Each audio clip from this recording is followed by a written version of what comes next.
Masya Allah. Alhamdulillah. Mungkin videonya patah-patah ya kalau tempat bunda ya, abang kakak semuanya ya. Mungkin mohon maaf juga sama saya zoomnya dari rumah juga lagi kurang bagus sinyalnya, sinyal internetnya lagi kurang bagus ya. Tapi insya Allah saya izin menjelaskan kembali biar lebih dapat pesannya di saya copy dulu ke kolom chat. Insya Allah pondok yang tadi abang kakak ayah bunda lihat itu merupakan salah satu pondok yang ada di Kalimantan yang saat ini masih membuka untuk santri-santrinya gratis, pembiayaan, makan dan sebagainya, tapi penuh keterbatasan. Ruang belajarnya terbatas, ruang tidurnya terbatas, dan hampir semuanya terbatas karena memang nggak ada dananya. Nah, insya Allah di sini saya nge-share-nya bukan untuk kami juga, untuk pure membantu dari teman-teman di pondok sana, ya, biar dapat kelayakan tempat tinggal dan sebagainya. Insya Allah ini kita buka dulu. Oke, sudah. Nah, ketika di kolom chat sudah saya kirimkan salah satu link ya, ayah bunda dan kakak, mungkin bisa diklik nanti. Nggak harus sekarang, ini saya sambil nunjukin satu pondok yang ada di Kalimantan, tepatnya jauh di pelosok, masuk dalam. Depan jalan besarnya itu semuanya non-muslim. Bahkan pas di jalan raya besarnya itu, di pondok ini ada ngejual makanan haram. Salah satunya yang kita biasa sebut itu bab 1 ya. Nah, ada jualan bab 1 panggang. Ini masuk ke dalam lagi, salah satu pondok yang terpencil dan di pelosok. Nah, ini nanti bisa dibaca. Ini tadi anaknya anak yatim piano semua, nggak ada orang tuanya. Ada pun orang tuanya nggak pernah jenguk gitu ya. Ini lagi butuh biaya untuk pembangunan. Kita semaksimal mungkin. Nah, ini dari beberapa yang sudah saya ajak pribadi ya, sudah dapat 4 jutaan dengan kekurangan yang masih banyak, masih total seluruhnya 12 juta, masih banyak kurang. Soal nanti kalau ada kesempatan rezeki dari ayah bunda mereka bisa bantu juga untuk ini membangun asrama ini. Insya Allah begitu. Kita cek dulu materi pada malam hari ini. Insya Allah pada malam hari ini saya ulangi lagi kepada seluruh jamaah, kita akan bahas fikih, tapi enggak merujuk ke salah satu fikih, enggak ke ibadah juga enggak, ke muamalah juga enggak, lebih ke dasar fikihnya. Nah, sebelum ke pendetailan fikih itu, kita belajar dasarnya dulu agar kita prakteknya pakai ilmu, kita aplikasikan segala sesuatunya pakai ilmu. Insyaallah malam hari ini dibersamai dengan salah satu ustadz luar biasa ya, masih muda tapi keilmuan dan wawasannya sudah Masya Allah, salah satu asatid di Masjid Kapal Mendalam Indonesia pusat di Pontianak ya. Kalau tahu Ustadz Lukman, penggagas gerakan infak beras, nah itu insya Allah beliau membersamai Ustadz Lukman juga di Pontianak di Mendalam. Insya Allah pada malam hari ini kita akan bahas tuntas memahami fikih sebelum praktek bersama Ustadz Imam Subarja. Kita cek dulu apakah ada di room. Subarja. Halo, Assalamualaikum. Subarja. Udah. Kita bentar Ustaz. Masya Allah. Assalamualaikum Ustaz. Waalaikumsalam warahmatullahi wabarakatuh. Gimana kabarnya Ustaz Acid? Alhamdulillah sehat. Ustaz sehat. Alhamdulillah sehat. Alhamdulillah ya, ayah bunda mereka karena pemateri kita pada malam hari ini sudah standby ready di room. Insyaallah ini 103 di Zoom Ustaz. Beberapa lagi hanya di YouTube. Ini akan terus bertambah kayaknya.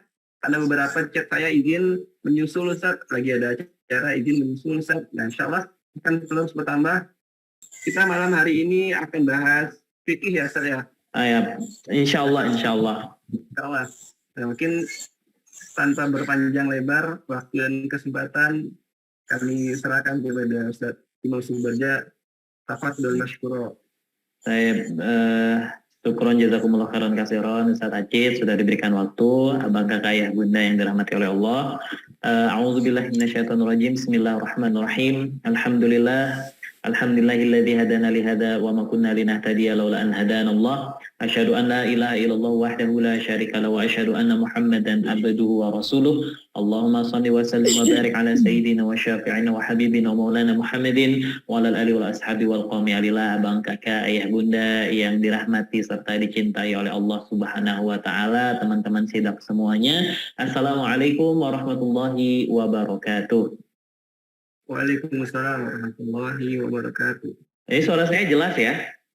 Jelas, Ustaz. Alhamdulillahirabbil alamin.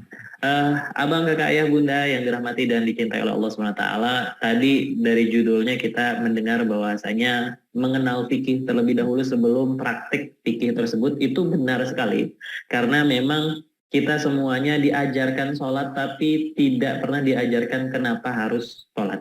Jarang sekali ada sekolah-sekolah sekarang itu, bahkan sekolah-sekolah kita dulu waktu masih kecil, mengajarkan kita kenapa kita semuanya harus sholat. Kenapa kita semuanya harus zakat. Kenapa kita semuanya harus berpuasa.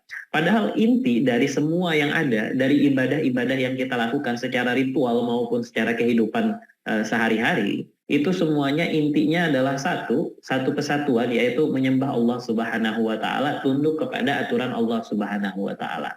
Akan tapi kadang kita semuanya itu gagal memahami kenapa kita melakukan yang namanya sholat maupun ritual ibadah lainnya di dalam Islam.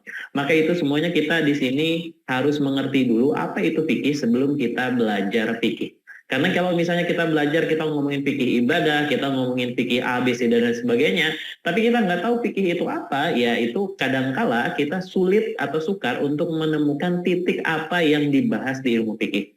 Kita juga bakal sulit untuk memahami sebenarnya apa yang dimaksud, apa yang harusnya kita kerjakan setelahnya. Maka bismillahirrahmanirrahim, dengan ini ikhwah semuanya, semoga bisa menjadi manfaat untuk kita semua. Dan tentunya dari melalui kajian sidak kali ini kita berdoa semoga apa yang kita lakukan hari ini tercatat sebagai amal soleh yang terus diridhoi dan juga diterima oleh Allah Subhanahu wa taala, mengalir pahalanya kepada kedua orang tua kita dan menjadi wasilah kita menjadi manusia yang banyak sekali kebermanfaatannya bisa dirasakan oleh orang-orang di sekeliling kita. Nah, ikhwah semuanya, abang kakak ayah bunda yang dirahmati serta dicintai oleh Allah Subhanahu wa taala, kita semuanya sering mendengar yang namanya fikih. Jadi apa sih yang namanya fikih itu? Secara bahasa, fikih itu diambil dari kalimat bahasa Arab fiqhun yang artinya adalah pemahaman. Nah, akan tetapi menurut para ulama yang namanya ilmu fikih itu adalah ilmu yang membahas dan juga menganalisa hukum-hukum syariat Islam. Tapi gambarannya kayak gini, abang kakak ayah bunda semuanya yang dirahmati dan dicintai oleh Allah Subhanahu wa taala. Kita semuanya hidup itu kalau misalnya kita semuanya tidak bisa dipungkiri pasti mendambakan yang namanya pahala dan tidak rela dengan yang namanya dosa. Kita semua mengharapkan surga tapi tidak menerima yang namanya neraka. Kita semua ingin yang bahagia, tidak ingin yang sulit-sulit, tentu seperti itu. Untuk bisa mendapatkan kenyamanan, untuk bisa mendapatkan ketenangan, untuk bisa mendapatkan kebahagiaan, tentunya kita harus melakukan segala sesuatu itu sesuai dengan kodrat yang ada, sesuai dengan aturan yang ada. Hidup manusia tanpa ada agama saja itu perlu yang namanya aturan. Nah, kita semua contoh yang namanya kehidupan itu perlu yang namanya mengisi energi, makan. Maka tanpa makan artinya kita tidak mengikuti aturan kehidupan, maka ya ujungnya kita tidak akan bisa melangsungkan kehidupan kita. Misalnya kita tidak minum, itu kan tidak sesuai dengan aturan kehidupan yang ada, bahwasanya makhluk hidup itu harus terus berkembang secara fisik dan perkembangan itu menuntut konsumsi makanan dan juga minuman. Kalau misalnya tidak kita ikuti aturan tersebut, mati video saya. Kalau misalnya kita tidak mengikuti aturan tersebut, ya ikhwah semuanya, maka kehidupan itu akan berhenti di situ. Maka kehidupan ini isinya adalah aturan-aturan. Nah, aturan-aturan tersebut dirangkum oleh Allah Subhanahu wa taala di dalam modul, yang modul ini menjadi hudan lil muttaqin, yang menjadi petunjuk untuk orang-orang yang bertakwa, petunjuk untuk kita semuanya. Nah, untuk memahami dasar apa yang ada di dalam Al-Qur'an, bagaimana kita mengaplikasikannya di dunia, itulah yang namanya ilmu fikih. Jadi ilmu fikih itu apa? Ilmu fikih itu gambaran mudahnya adalah ilmu yang mempelajari segala sesuatu yang kita kerjakan dari mulai bangun tidur sampai tidur kembali. Jadi fikih itu apa sih? Fikih itu ya bagaimana kita caranya makan, bagaimana caranya kita sholat, bagaimana caranya kita memperbaiki hubungan kita dengan tetangga, bagaimana caranya kita bekerja. Semuanya itu teratur di dalam Al-Quran, dan cara interpretasi hukumnya adalah disebut dengan fikih. Jadi fikih itu yang dibahas apa di dalam fikih? Yang dibahas di dalam fikih adalah kehidupan manusia itu sendiri. Sehingga apa? Sehingga sesuai dengan aturan yang ada. Nah, maka kalau misalnya kita ngobrolin fikih, fikih itu terbagi menjadi 4 bab besar. Abang, kakak, ayah, bunda. Yang pertama namanya fiqhul ibadah. Fikih ibadah yang membahas tentang bagaimana tata cara kita melakukan ritual peribadatan kepada Allah Subhanahu wa taala. Salah satu gambaran yang dibahas di dalam fikih ibadah itu ada sholat, ada membayar zakat, berpuasa, naik haji, dan juga bentuk-bentuk ibadah lainnya, baik yang wajib maupun sunnah. Maka pembahasan tersebut ada di kajian fikih ibadah. Nah, untuk kitab fikih yang kedua atau pembahasan fikih yang kedua itu ada yang namanya fikih muamalah. Nah, fikih muamalah itu apa sih sebenarnya? Fikih muamalah itu, muamalah sendiri itu kalau dalam bahasa Arab diartikan dulu, artinya adalah mayarbitu bainal mar'i bil mar'i, apa yang menghubungkan antara satu manusia dengan manusia yang lain. Maka fikih muamalah itu adalah fikih bagaimana seseorang itu berinteraksi dengan orang lain. Nah, di Islam segala sesuatu itu diatur. Bagaimana ceritanya? Tidak ada yang namanya manusia yang tidak bebas, tidak ada manusia yang tidak merdeka. Salah satu tujuan dari fikih itu adalah memerdekakan manusia. Akan tetapi kemerdekaan atau yang biasa kita kenal dengan nama bebas itu ada batasan-batasannya. Dalam fikih ada kaidahnya, yaitu huriyatul mar'i mahdudatun bi huriyati ghairihi. Rasul pernah bersabda, "In lam tastahi fasna masyita." Kalau misalnya kamu enggak malu, ya silahkan kerjakan apapun yang kamu mau. Karena nyatanya setiap pekerjaan yang ada di muka bumi itu boleh dikerjakan asal tidak melanggar norma yang ada. Nah, ada kebebasan kita semuanya untuk melakukan sesuatu, tapi ada pembatasnya. Apa sih pembatasnya? Itu pembatasnya adalah kebebasan orang lain. Jadi kita itu sebagai manusia bebas berekspresi, bebas melakukan apa saja, tapi kebebasan kita itu terbatas. Apa yang membatasi kebebasan kita? Yang membatasi kebebasan kita adalah kebebasan orang lain. Maka pembahasan fikih muamalat itu sekitar bagaimana kita membahas batas-batas atau koridor-koridor yang tidak boleh kita lewati dalam berinteraksi sesama manusia. Maka di fikih muamalat ini banyak pembahasannya adalah bagaimana caranya kita tersenyum, bagaimana kita berhubungan dengan keluarga, bagaimana apa dan sebagainya, ya. Kemudian yang dibahas, dan kebanyakan muamalat itu yang dijadikan pembahasan itu seputar perbankan syariah, kemudian bagaimana cara jual beli, investasi saham dan sebagainya, itu masuknya ke dalam fikih muamalat. Yang pertama pembahasan fikih yang paling besar itu adalah fikih ibadah, yang kedua adalah fikih muamalah, yang ketiga itu adalah fikih munakahat. Nah, fikih munakahat itu kalau dalam bahasa Indonesianya adalah fikih keluarga. Bagaimana antara satu individu dengan individu yang lain disatukan di dalam nama Allah Subhanahu wa taala hingga menjadi sebuah keluarga yang disebut sebagai nikah. Maka di dalam fikih, di dalam Islam sendiri ada peraturan-peraturannya di sana. Bagaimana kita mengurus anak, bagaimana kita berinteraksi dengan suami istri, bagaimana kita dengan mertua, bagaimana kita dengan keluarga, bagaimana ketika kita wafat kemudian mewariskan harta sekian jumlahnya, itu semuanya dibahas di dalam fikih keluarga yang biasa kita kenal dengan nama fikih munakahat. Nah, yang terakhir pembahasannya di dalam fikih itu adalah fiqhul jarimah. Sebenarnya banyak nama-nama fikih tadi, tapi 4 ini adalah bab fikih yang paling urgent untuk diketahui. Yang pertama tadi ada namanya ibadah, muamalat, munakahat atau keluarga, kemudian terakhir adalah jarimat. Jarimat ini adalah hukum, kalau dalam bahasa Indonesianya adalah hukum pidana atau hukum perdata, atau dalam bahasa kerennya juga bisa masuk ke ranah kriminologi. Nah, yang dibahas dalam fikih jarima, abang kakak ayah bunda yang dirahmati serta dicintai oleh Allah, itu adalah seputar batasan-batasan yang tidak boleh kita lalui sebagai seorang manusia di hadapan Allah Subhanahu wa taala. Pembahasan detailnya di dalam fikih jarima itu adalah dosa-dosa yang tidak boleh kita kerjakan. Maka di dalam fikih jarima itu membahas tentang hukuman apa yang kita dapatkan kalau misalnya kita melakukan sebuah dosaan misalnya, kemudian dibahas adalah ini itu disebut dosa sampai titik mana, yang disebut tidak dosa sampai titik mana. Kalau misalnya mohon maaf kita membunuh secara sengaja, apakah dapat hukuman apa sebagainya. Maka ini pembahasannya ada di fikih jarima. Keempat bab fikih ini semuanya adalah meliputi kehidupan manusia secara menyeluruh. Maka fikih itu abang kakak ayah bunda semuanya. Yang keempat tadi namanya jarimah.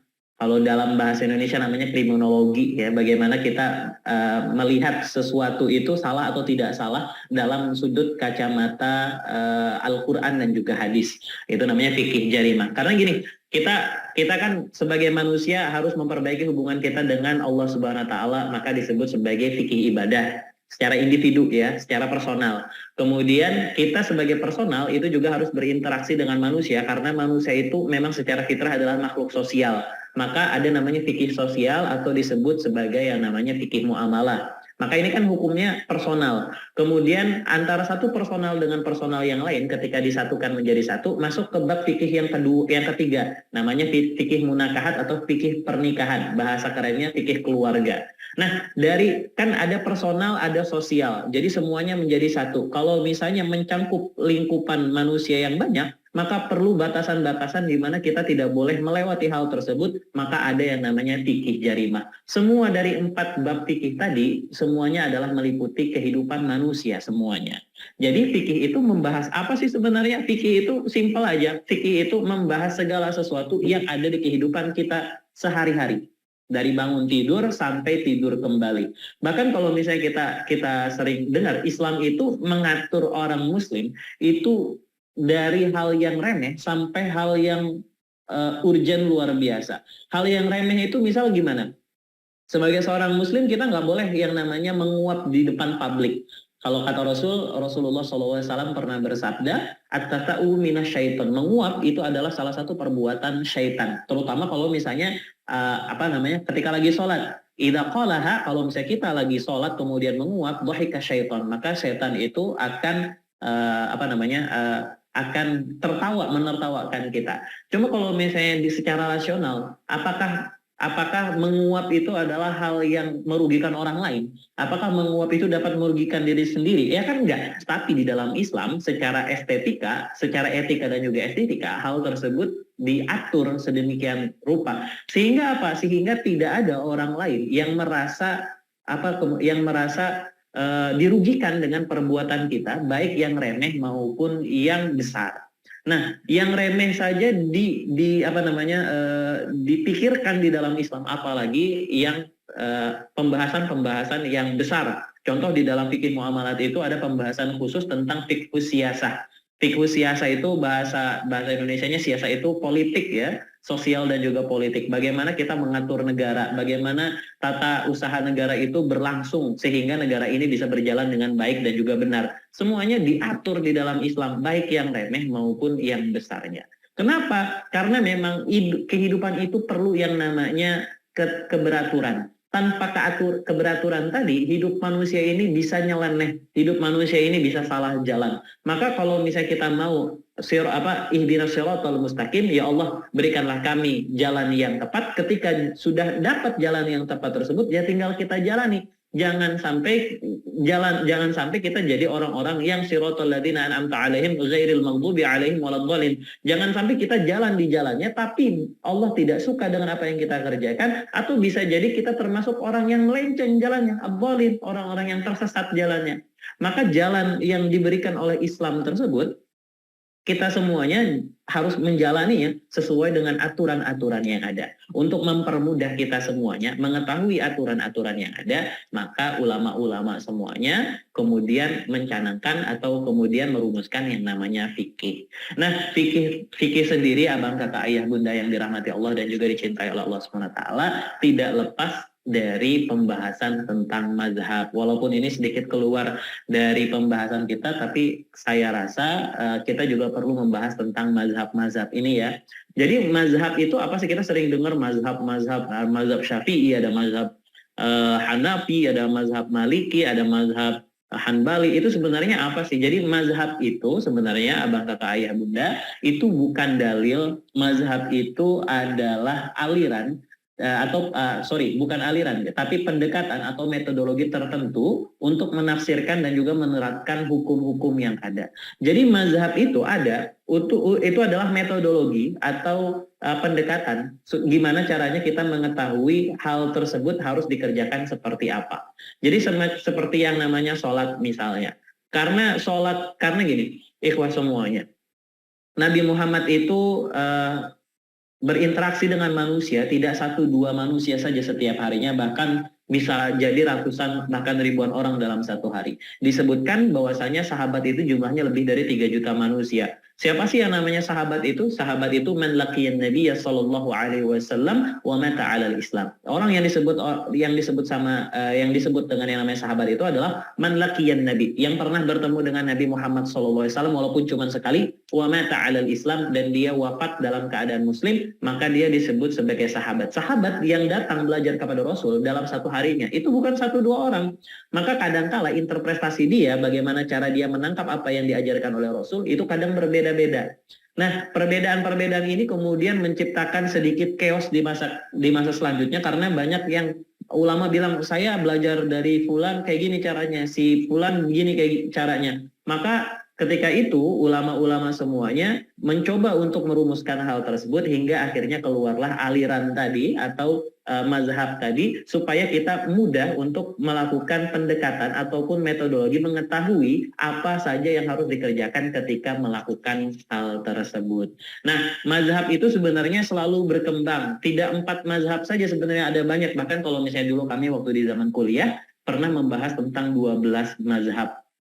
Termasuk di dalamnya ada mazhab Al-Zahiri, ada mazhab Abu Ja'far As-Shadiq dan sebagainya, banyak yang tidak bisa kita sebutkan ya. Akan tetapi di zaman Khalifah Salahuddin Al-Ayyubi, ketika itu di stop penetapan mazhab-mazhab baru. Jadi makanya sampai sekarang kita tidak boleh membuat aliran baru, tidak boleh melakukan metodologi pendekatan untuk mengetahui hukum-hukum yang baru. Cukup sampai 4 saja. Kenapa? Karena di zaman sebelum Khalifah Salahuddin Al-Ayyubi itu sering banget terjadi yang namanya clash ya, perpecahan antara satu ulama dengan ulama yang lain. Walaupun memang perpecahan antara satu ulama dengan ulama yang lain itu tidak se ekstrim yang kita bayangkan dengan perang, bunuh-bunuhan, enggak. Mereka kebanyakan lebih banyak dalam bentuk munadharah atau debat-debat gitu ya, debat-debat secara besar, eksklusif seperti itu.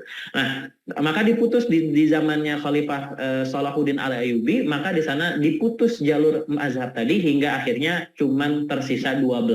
Akan tetapi dari 12 tersebut yang tersisa sampai hari ini bisa kita pelajari semuanya, itu ada 4 mazhab. Nah, mazhab yang pertama yang harus kita tahu itu ada mazhab Hanafi, didirikan oleh Al-Imam Abu Hanifah. Al-Imam Abu Hanifah wafat tahun 767 Masehi. Mazhab ini banyak biasanya pengikutnya itu adalah orang-orang di wilayah Asia Tengah Timur, baik itu Pakistan maupun India. Jadi kebanyakan menggunakan mazhab Hanafi. Nah, sedangkan mazhab Maliki itu didirikan oleh Al-Imam Malik Ibn Anas yang wafat tahun 795 Masehi. FYI, abang, kakak, ayah, bunda semuanya, Al-Imam Malik bin Anas itu pernah berguru kepada Al-Imam Abu Hanifah. Jadi dia masih satu runut ya. Jadi Al-Imam Abu Hanifah gurunya, muridnya namanya Al-Imam Malik bin Anas. Mazhab ini biasanya digunakan oleh orang-orang di Afrika Utara, termasuk di sana Maroko. Nah, kemudian ada mazhab yang ketiga yang sering kita dengar, mazhab Asy-Syafi'i, didirikan oleh Al-Imam Muhammad bin Idris bin Muhammad Asy-Syafi'i, yang kalau misalnya menurut sejarah lahirnya tahun 767 Masehi, kemudian wafatnya tahun 820 Masehi. Cerita-ceritanya dulu, Al-Imam Asy-Syafi'i ini lahir di malam hari ketika siangnya Al-Imam Abu Hanifah wafat. Nah, Al-Imam Asy-Syafi'i atau Al-Imam Muhammad bin Idris bin Muhammad Asy-Syafi'i ini adalah salah satu murid terhebatnya Al-Imam Malik bin Anas. Nah, itu jadi Al-Imam Asy-Syafi'i berguru kepada Al-Imam Malik, Al-Imam Malik itu berguru kepada Al-Imam Hanafi. Itu tiga generasi keilmuan, tapi punya sudut pandang cara berpikir yang berbeda-beda, tapi semuanya benar karena merujuk kepada Al-Quran dan juga hadis. Yang terakhir itu adalah mazhab Hanbali, didirikan oleh Al-Imam Ahmad Ibnu Hanbal. Mohon maaf saya lupa kapan beliau wafat. Ini biasanya kebanyakan yang memegang mazhab Hanbali ini berada di Arab Saudi dan juga sekitarnya. Nah, jadi ikhwah semuanya, dalam kita mempelajari ilmu fikih tersebut tidak bisa lepas dari 4 mazhab ini, karena kita mempelajari hal tersebut sesuai dengan arahan dan juga sesuai dengan arahan bagaimana para imam yang sudah disebutkan tadi melakukan pendekatan kepada Al-Quran sehingga bisa merumuskan yang namanya hukum ini harus dikerjakan seperti ini. Misal seperti takbiratul ihram. Kalau misalnya kita tahu takbiratul ihram itu ketika kita mengangkat tangan ada beberapa versi. Yang satu sesuaikan dengan telinga, Allahu Akbar. Kemudian ada yang di antara telinga dan juga pundak, Allahu Akbar. Kemudian ada juga beberapa orang yang menganggap bahwasanya takbiratul ihram itu sepundak, Allahu Akbar. Yang mana yang benar? Semuanya benar karena merujuk kepada Rasulullah SAW. Yang harus kita garis bawahi di sini, apapun mazhab yang dipegang, apapun bagaimanapun dia melaksanakan ibadah sesuai dengan mazhabnya, itu semuanya benar karena mazhab Hanafi, mazhab Maliki, mazhab Syafi'i maupun mazhab Hanbali semuanya merujuk kepada Al-Quran dan juga hadis. Tidak ada dari 4 mazhab ini yang bertentangan dengan syariat. Jadi ketika kita berfikih, maka kita harus bermazhab. Ketika kita bermazhab, ya kita harus merujuk kepada Al-Quran dan juga sunnahnya. Nah, seperti itu ikhwah semuanya. Nah, tapi di zaman yang modern kali ini, kadang-kadang kita itu sedikit bandel ya. Jadi sedikit bandelnya itu gimana? Karena tidak semuanya karena manusia itu selalu pemikirannya berkembang ya. Kita merasa bahwasanya kayaknya di sini ada yang kurang deh. Tapi ini mazhab itu kayaknya lebih masuk akal dan sebagainya. Boleh nggak sih kita mencampur adukan antara satu mazhab dengan mazhab yang lain? Kalau kata ulama, hal tersebut dinamakan talfik. Apa itu talfik? Talfik itu adalah mencampur adukan antara satu mazhab dengan mazhab yang lain. Ada beberapa kesimpulan. Yang pertama, beberapa ulama mengharamkan yang namanya talfik. Kalau kita mazhabnya Syafi'i, ya udah mazhabnya Syafi'i aja, nggak boleh pakai mazhab Hanafi. Kalau misalnya kita mazhabnya Hanbali, ya udah Hanbali aja, nggak usah pakai Syafi'i segala. Akan tetapi ada beberapa ulama juga memperbolehkan yang namanya talfik tadi. Karena apa? Karena memang kehidupan manusia itu tidak bisa stagnan. Kehidupan manusia itu pasti berubah-berubah. Kadang seperti itu, kadang seperti ini. Dan kadangkala kita itu semuanya dihadapkan dengan permasalahan-permasalahan yang sedikit tidak bisa kita tidak bisa kita kerjakan sesuai dengan mazhab yang kita anut misalnya. Contoh dalam mazhab Syafi'i, kita sebagai mayoritas orang Syafi'i, itu biasanya kalau misalnya dalam berwudu, misalnya abang kakak ayah bunda, itu salah satu yang membatalkan wudu adalah lamsul mar'ah al-ajnabiyah, yaitu memegang seorang perempuan, baik baik dengan nafsu atau tidak dengan nafsu, maka wudunya batal menurut mazhab Syafi'i. Tapi bagaimana kondisinya kalau misalnya kita semuanya sedang tawaf, di mana tawaf itu tidak mungkin kita cuma tawaf sendirian, pasti berkumpul sekian banyak manusia yang hadir ikut tawaf di sana, laki-laki dan juga dan perempuan tuh tercampur. Maka kalau misalnya kita tersentuh kulit perempuan yang lain secara tidak sengaja, apakah kita harus berwudu? Nah, maka sedikit susah. Maka ada ulama yang memperbolehkan untuk ditalfik. Kita ngikut mazhab yang lain, contoh mazhab Maliki, karena mazhab Maliki ini yang bisa membatalkan wudu itu cuman kalau memegang perempuan dengan syahwat, misal seperti itu. Makanya ada yang memperbolehkan talfik, ada yang tidak memperbolehkan talfik. Nah, tapi dengan catatan diperbolehkan yang namanya talfik tadi, diperbolehkan yang namanya talfik tadi dengan catatan satu, bukan untuk main-main, bukan untuk hebat-hebatan. Jangan sampai hari ini kita takbiratul ihramnya dengan mazhab Syafi'i, besoknya berubah jadi mazhab Hanafi, besoknya lagi berubah jadi mazhab Hanbali, atau kita secara main-main ya kayak bercanda dan sebagainya. Ini menjadikan talfik tersebut tidak berkah, menjadi talfik tersebut nggak baik seperti itu. Nah, kalau misalnya ada mazhab yang baru bagaimana? Maka mazhab yang baru itu menurut para ulama tertolak. Kenapa tertolak? Karena pintu jalan adanya mazhab tersebut sudah ditutup di zamannya Khalifah Salahuddin Al-Ayyubi. Jadi memang cukup 4 ini saja yang kita pelajari, tidak boleh nambah, tidak perlu nambah-nambah yang lain. Insya Allah yang 4 ini sudah merujuk kepada Nabi Muhammad Sallallahu Alaihi Wasallam. Jadi tidak ada mazhab imamisme gitu. Saya imam ya, subakjaisme nggak ada subakjaiyah, nggak ada. Itu semuanya sudah tertutup, sudah cukup di 4 itu saja, dan 4 ini sudah mewakili semuanya. Nah, ikhwah semuanya, kalau misalnya sebenarnya gini, secara rasional sebenarnya kenapa sih bisa ada namanya terjadi perbedaan antara pelaksanaan satu ibadah dengan ibadah yang lain? Kalau misalnya dilihat tadi sudah saya gambarkan, Rasulullah itu mengajarkan ibadah, mengajarkan muamalat, mengajarkan munakahat, mengajarkan jarimah itu tidak di satu waktu yang sama, kadang waktunya berbeda-beda dengan audiens yang berbeda-beda. Dan Rasul itu adalah manusia yang paham psikologi manusia. Jadi manusia yang paling hebat namanya Nabi Muhammad SAW itu adalah manusia yang paling mengerti psikologi manusia. Lah kok bisa? Jadi Rasulullah itu pernah ngobrol sama salah satu sahabat namanya Abdullah ibnu Mas'ud. Abdullah ibnu Mas'ud ini adalah manusia intelektual yang suka sekali belajar, yang pandai yang namanya Al-Quran. Maka ketika itu ditanya sama Abdullah ibn Mas'ud bertanya kepada Rasulullah SAW, ayyul amali ahabbu ilallah. Ya Rasul, wahai Rasul, apakah pekerjaan yang paling dicintai oleh Allah Subhanahu wa Ta'ala? Rasul bilang apa? Yang pertama, as-salatu ala waqtiha, yaitu sholat tepat waktu. Audiensnya siapa? Abdullah ibn Mas'ud. Nah, akan tetapi di lain kesempatan Rasulullah SAW pernah ditanya oleh Sayyiduna Ali bin Abi Thalib.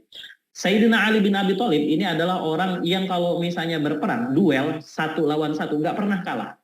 Karena dia adalah komandan perang, dia adalah ahli strategi hebat di dalam perang. Maka ketika beliau bertanya kepada Rasulullah SAW, ya Rasulullah, ayul amali ahabbu ilallah. Perbuatan apa yang paling dicintai oleh Allah Subhanahu wa Ta'ala? Rasul menjawab, al-jihadu fisabilillah.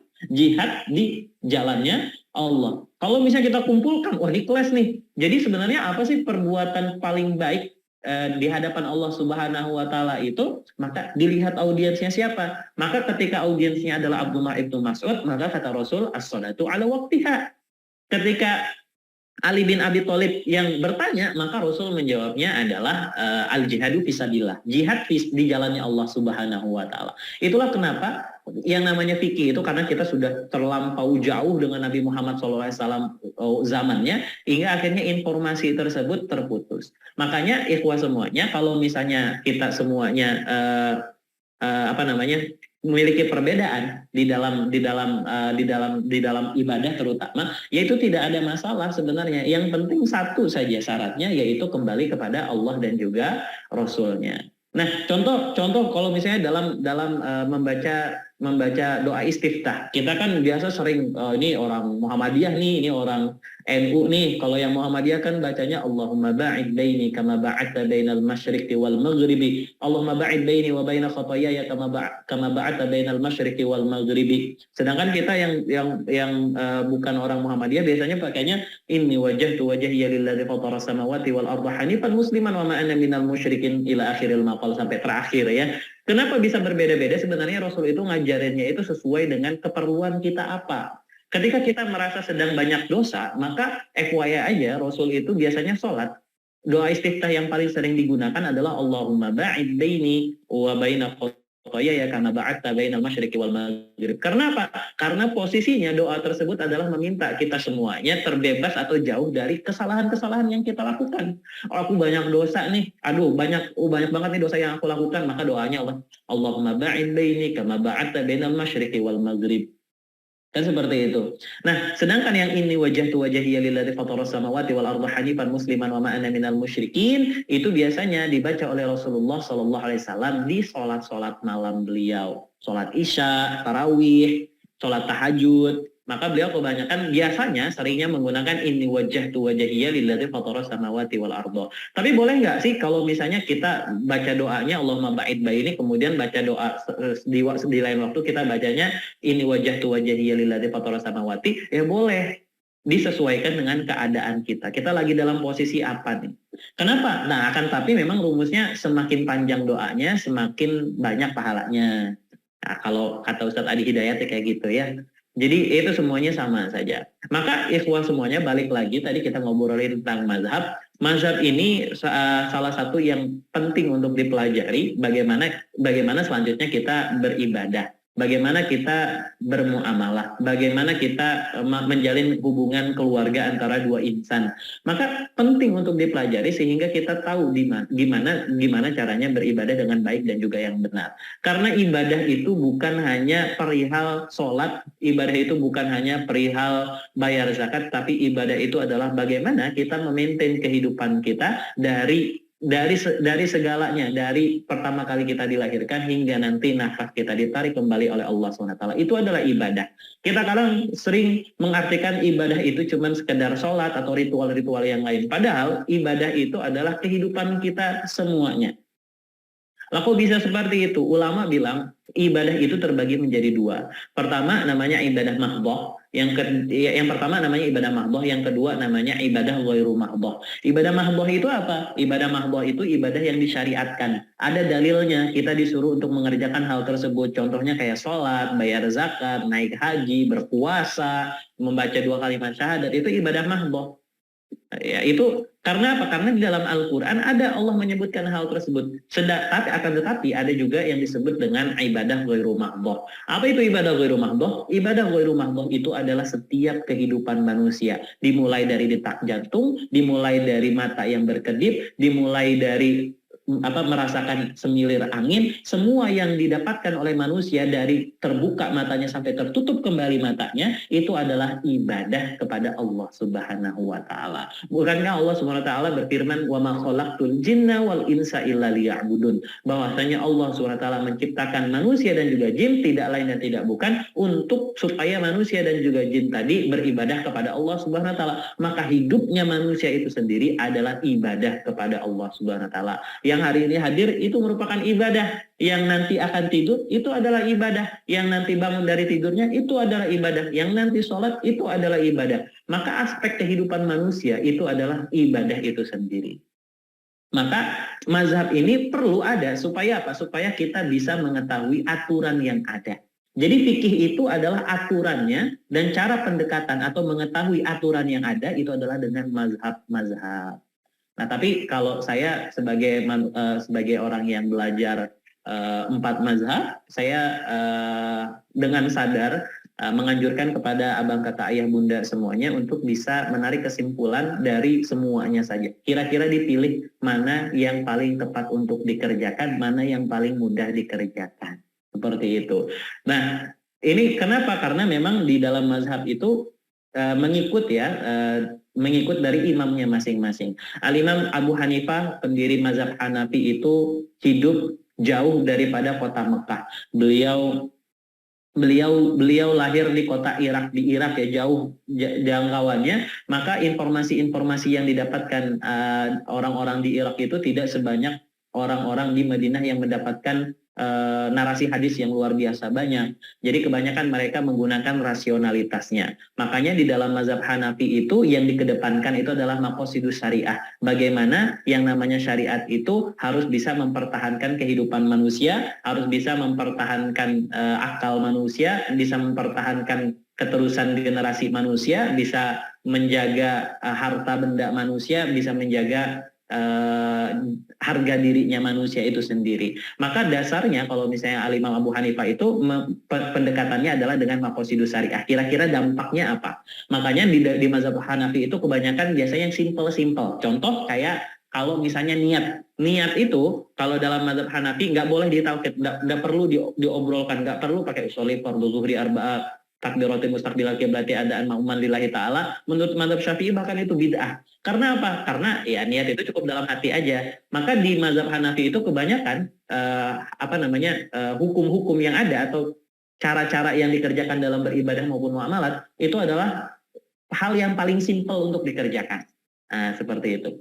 Kalau di mazhab Maliki rada sedikit berbeda karena Al-Imam Malik bin Anas ini hidupnya di kota Madinah, kemudian beliau juga banyak meriwayatkan hadis hingga kemudian membuat suatu buku namanya Al-Muwatta, salah satu buku kalau dalam fikih itu ada namanya Kutubut Tis'ah, ya ada 9 buku hadis, salah satunya Muwatta karangan Al-Imam Malik bin Anas yang dulu pernah mau dijadikan buku resmi negara oleh Khalifah Khalifah Al-Ma'mun di dinasti Abbasiyah, tapi ditolak oleh Al-Imam Malik bin Anas. Karena beliau ini adalah manusia yang literlek, harus sesuai dengan hadis, maka keputusan-keputusan yang ada di mazhab Maliki itu adalah sesuai dengan gambaran yang dikerjakan oleh orang-orang Madinah yang notabene-nya paling dekat dengan para sahabat dan juga Rasulullah Shallallahu Alaihi Wasallam. Jadi mazhab Maliki itu dasarnya adalah hadis. Jadi apa yang dikerjakan oleh penduduk Madinah? Contohnya seperti apa? Kayak misalnya baca basmalah ketika sholat, ketika sholat ya kan kita baca Al-Fatihah. Ketika baca Al-Fatihah itu kan biasanya kalau mazhab Syafi'i kan dikencengkan. Bismillahirrahmanirrahim. Alhamdulillahirabbil alamin. Kan itu mazhab Syafi'i. Tapi kalau misalnya di mazhab Maliki itu tidak pakai basmalah. Jadi langsung Alhamdulillahirabbil alamin. Kenapa? Karena di penduduk Mekah itu tidak ada yang membaca basmalah. Nah, ini salah satu ininya aja ya. Salah satu sebab, sebenarnya ada sebab yang lain, tapi paling mudah kayak gitu. Karena penduduk Madinah nggak ada yang baca basmalah. Dan kenapa penduduk Madinah jarang ada yang baca basmalah ketika sholat? Karena Abu Bakar ketika sholat nggak pakai basmalah. Umar ketika sholat nggak pakai basmalah. Dan cerita-cerita Rasul kalau sholat itu nggak pakai basmalah. Itu menurut mazhab Maliki seperti itu. Beda lagi sama muridnya Al-Imam Malik bin Anas, yaitu Al-Imam Muhammad bin Idris bin Muhammad Asy-Syafi'i. Nah, Al-Imam Asy-Syafi'i ini teman-teman semuanya itu adalah murid langsung dari Al-Imam Malik bin Anas. Nah, kalau zaman dulu itu sering terjadi yang namanya perdebatan antara Ahlul Ra'yi, itu kalangan orang-orang Irak yang dia mengedepankan rasionalitas, dan juga ada orang-orang yang disebut sebagai ahlul ra'yi dan ahlul hadis, satu lagi yang setiap keputusannya itu selalu berdasarkan dengan hadis-hadis Nabi Muhammad Shallallahu Alaihi Wasallam. Kalau misalnya disebut representasinya ada Imam Hanafi, yang satu lagi representasinya Al-Imam Malik orang Irak sama orang Madinah. Ini selalu clash. Karena apa? Karena yang rasionalitas selalu bertentangan dengan yang hadis, kadang ya nggak semuanya. Kemudian yang hadis itu kadang bertolak dengan yang namanya rasionalitas. Jadi rada sedikit gimana gitu. Nah, Al-Imam Asy-Syafi'i karena sering ikut perdebatan antara Ahlul Ra'yi dan juga Ahlul Hadis, kemudian punya gambaran seperti ini. Yang dikatakan oleh Ahlul Hadis itu benar kok, tapi ada yang salah. Kalau yang di Ahlul Ra'yi ada yang benar kok, tapi ada yang salah. Kemudian dijadikan satu padu sama Al-Imam Asy-Syafi'i. Dijadikan satu padu itu, maka Al-Imam Asy-Syafi'i itu selalu mencari segala sesuatu itu yang paling sesuai, yang punya potensi mendapatkan pahala yang paling banyak. Makanya Al-Imam Asy-Syafi'i itu sedikit strict dalam memutuskan hukum-hukum ibadah terutama. Kayak sholat, kayak misalnya ini, Rasulullah SAW itu pernah kunut. Maka menurut mazhab Syafi'i, karena itu punya potensi pahala, ya itu adalah sesuatu yang harus dikerjakan di dalam sholat. Masuknya ke dalam sunat ab'ad atau sunat yang kalau misalnya kita lupa untuk mengerjakannya atau tidak dikerjakan, harus diganti dengan sujud sahwi. Karena apa? Karena jadi kayak gini, kalau misalnya mazhab Hanafi itu yang dikedepankan adalah rasionalitas. Jadi sesimpel mungkin, ibadah itu nggak boleh susah, ibadah itu harus simpel dikerjakan. Kalau misalnya mazhab Maliki itu yang dikedepankan adalah literatur.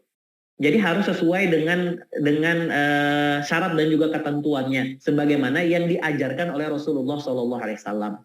Sedangkan kalau misalnya yang mazhab Syafi'i, ciri-ciri mazhab Syafi'i itu adalah selalu mengerjakan segala sesuatu di dalam ibadah menurut yang merujuk kepada Rasulullah SAW, tapi yang punya potensi pahala paling banyak. Makanya kalau di mazhab Syafi'i itu doanya biasanya panjang-panjang.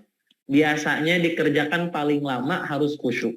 Nah, karena dia mencari potensi mendapatkan pahala lebih banyak. Itu kalau mazhab Syafi'i. Nah, yang terakhir mazhabnya Hanbali. Mazhab Hanbali ini didirikan oleh murid langsungnya Al-Imam Asy-Syafi'i, namanya Al-Imam Ahmad Ibnu Hanbal. Salah satu periwayat hadis juga lumayan banyak yang diriwayatkan hadis oleh beliau. Punya buku namanya, punya buku juga Musnad Ahmad, ya, Musnad Ahmad, Musnad kalau tidak salah ya. Ini buku salah satu kutubu tis'ah juga, salah satu dari 9 buku hadis. Beliau ini ciri-cirinya selalu ada di pertengahan.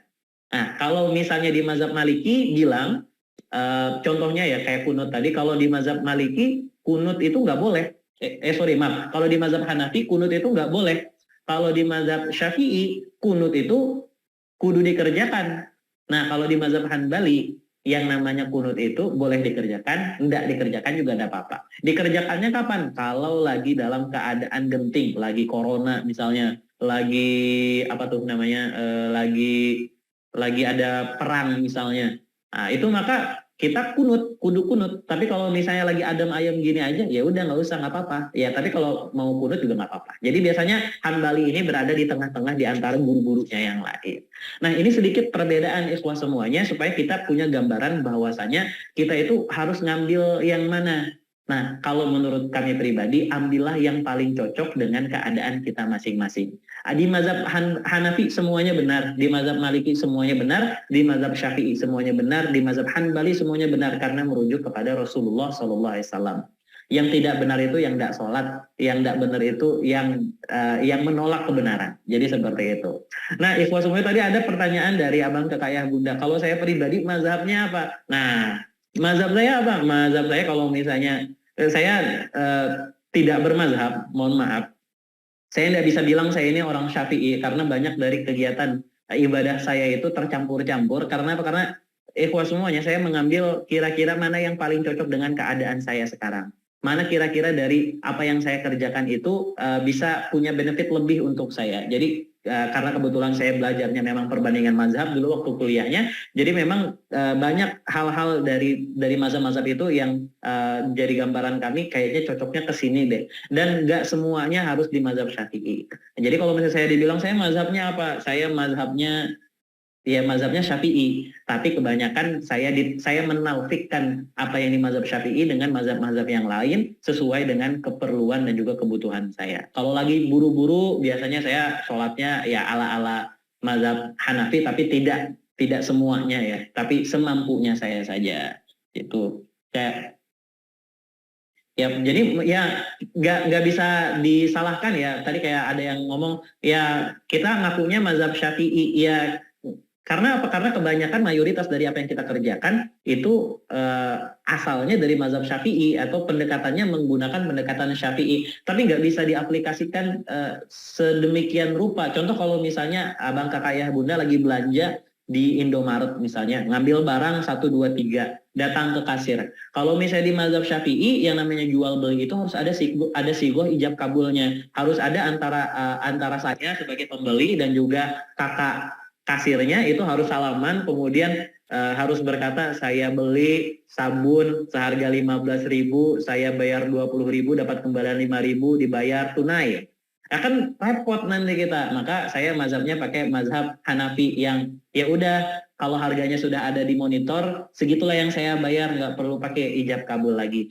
Jadi memang kita tuh kadang terlalu membanggakan aku loh mazhab Syafi'i, kemudian bukan berarti saya tidak memperbolehkan hal tersebut, tapi yang salah itu apa? Kita tuh aku mazhabnya Syafi'i, harus ikut mazhab Syafi'i, tapi lupa bahwasanya mazhab itu nggak cuman ngobrol tentang fikih ibadah saja. Mazhab itu aspek kehidupan semuanya diobrolkan, walaupun memang kebanyakan yang diomongkan itu di masalah fikih ibadah. Maka seperti itu, abang kakak ayah bunda, semoga bisa menjadi manfaat kita semua. Mohon maaf kalau misalnya ada yang salah dari apa yang saya katakan, ada yang salah dari ada yang kurang dari yang saya sampaikan, karena nyatanya kami semuanya manusia biasa. Kalau misalnya dibilang perlu nggak sih kita belajar fikih? Perlu banget.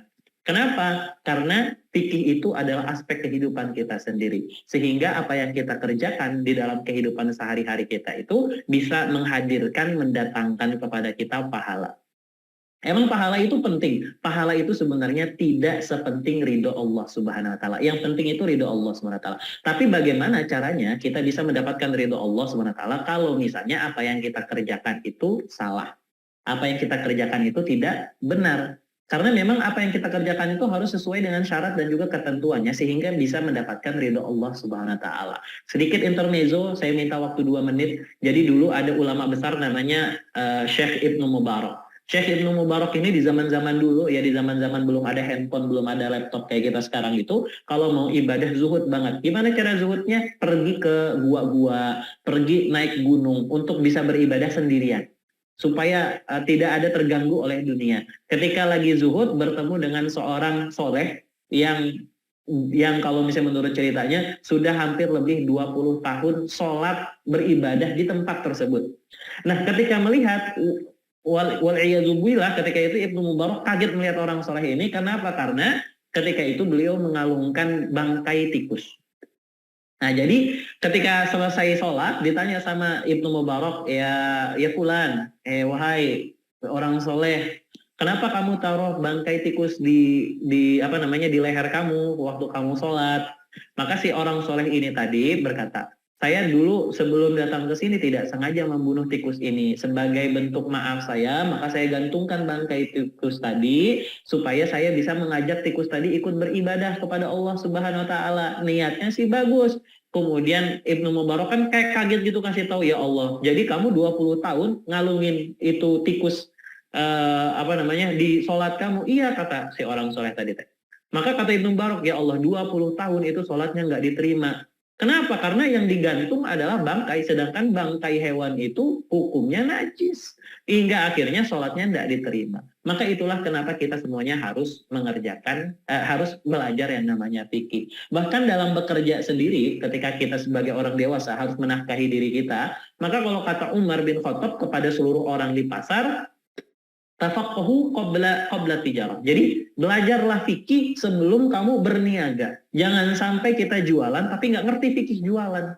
Jangan sampai kita bekerja tapi nggak ngerti fikih bekerja. Jangan sampai kita bayar zakat tapi tidak sesuai dengan ketentuan yang ada. Kan seperti itu. Jadi fikih itu penting banget kita pelajari, tapi nggak mesti harus langsung banyak dipelajari, sedikit demi sedikit saja. Adapun yang sudah khilaf kita lakukan di lalu-lalu, insya Allah tetap diterima oleh Allah Subhanahu wa taala sesuai dengan niat apa yang kita kerjakan. Karena Allah sendiri berfirman di dalam Al-Qur'an, innamat taubatu lilladzina ya'maluna su'an bijahalah. Karena taubat itu diberikan kepada hamba-hambanya Allah, alladzina ya'maluna su'an, yang melakukan kemungkaran bijahalah, karena ketidaktahuannya. Jadi kalau misalnya kita nggak tahu, insya Allah apa yang kita kerjakan tetap bermanfaat, apa yang kita kerjakan tetap membawa pahala. Ya, akan tetapi alangkah baiknya kita mengerjakan segala sesuatu dalam aspek kehidupan kita, baik itu sisi ritual mendekatkan diri kepada Allah SWT, atau sosial mendekatkan diri kita dengan manusia yang lain dengan cara yang betul dan juga tepat. Mungkin itu, oh gitu. Suara saya ada? Aman. Oke. Mungkin itu yang bisa kami sampaikan Ustadz Acit ya. Mohon maaf kalau misalnya ada yang kurang, ada yang salah. Ikhwah semuanya, saya mohon maaf. Jazakumullah khairan kasiron. Barakallahu fikum. Wassalamualaikum warahmatullahi wabarakatuh. Waalaikumsalam warahmatullahi wabarakatuh. Masya Allah.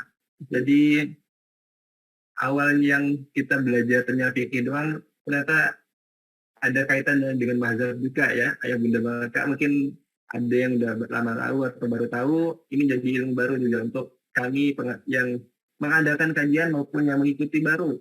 Dan insya Allah saya juga banyak mencatat, Ustaz. Saking kalau bahasa Kang Dewa itu materinya daging semua, jadi catatannya full. Saya nyatatnya di laptop. Insya Allah ini kalau dibaca panjang. Mulai dari pembahasan fikih tadi dibagi jadi 4 ya, fikih ibadah, ada muamalah, kemudian ada munakahat ya, fikih keluarga, dan fikih jarimah, dan sampai ke mazhab-mazhab juga banyak catatannya, insya Allah. Nah, kelihatan banget di kolom komentar itu banyak banget pertanyaan. Nah ini kalau ketika Ustadz menjelaskan tadi, pertanyaannya nggak putus-putus nih. Ada terus saya nanyain, saking banyaknya. Tapi insya Allah kita akan memfasilitasi kepada yang ingin bertanya via langsung berbicara di video ya. Nah setelah kalau udah nggak ada lagi, baru kita jawab satu persatu atau kita pilih-pilih di kolom chat. Insya Allah ayah bunda bang kakak semuanya, untuk yang ingin bertanya langsung kepada Ustadz Imam Subarja melalui video, boleh raise hand ya. Ini sudah ada 2. Kalau ini ada Iyariyah ini dari tadi. Insya Allah nanti akan kami persilakan untuk bertanya langsung ya. Kurang lebih 2-3 menit untuk bertanya, nanti akan langsung dijawab oleh Ustadz Imam Subarja. Insya Allah nanti di sesi akhir saya ada tambahan sedikit untuk fitur baru di platformnya Sidak ya. Jadi bagaimana kita mensiarkan kajian, tetapi kita juga dapat rezeki lebih dalam bentuk komisi per syiarnya yang kita lakukan. Ketika ada orang yang ikut kajian kita dapat komisi dari yang udah ikut tadi. Nah, insya Allah nanti akan saya jelaskan di akhir setelah kajian selesai. Kita masuk ke sesi tanya jawab dulu. Di sini ada Bunda Tukistino, HP Jogja. Silakan Bunda. Assalamualaikum Ustaz. Saya ingin bertanya tentang talfik tadi. Mungkin saya termasuk orang seperti itu karena selama ini saya tidak punya pandangan atau tidak punya guru yang misalnya kalau orang-orang itu punya ustadz siapa atau kiai siapa gitu, tidak. Saya menjalankan syariat Islam itu utuh ketika saya ditawarin teman. Nah, kebetulan saya di kurikulumnya. Ya, yang ingin saya tanyakan, kemarin kajiannya UAS itu ada tidak boleh mencampur adukan mazhab tadi, sementara saya tidak tahu kalau aturan wudhu itu mazhab apa, hanya mengikuti kajiannya Ustadz Adi Hidayat. Kemudian ketika murid-murid saya ajak sholat itu, ketika wudhu ada yang bermain-main menyentuh temannya agar batal. Nah terus saya tanya sama saya jawab, oh menurut mazhab ini tidak batal karena kamu belum ada nafsu, tidak ada nafsu. Tapi kalau kamu ada nafsu, ya silahkan wudhu kembali. Nah akhirnya anak-anak terus tidak bermain-main menyentuh lawan jenisnya. Apakah saya keliru menanamkan hal seperti itu kepada murid saya? Itu pertanyaan saya yang pertama. Dan yang kedua tentang riba. Riba itu beberapa ustadz mengatakan kalau bank konvensional itu termasuk harus dihindari gitu. Sementara saya itu dapat bantuan dari Kemenak itu lewatnya BRI, otomatis saya kan ikut itu. Ini saya termasuk yang bagaimana? Kemudian yang ketiga ini untuk Masjid Ismu Yahya itu kan rekeningnya hanya 1 BSI. Sementara kalau di luar di luar rekening itu, kalau saya nggak punya rekening itu kan ada biaya admin. Apakah ini juga termasuk riba? Terima kasih jawabannya. Assalamualaikum. Waalaikumsalam warahmatullahi. Mungkin langsung Ustaz ya, karena langsung 3 pertanyaan tadi.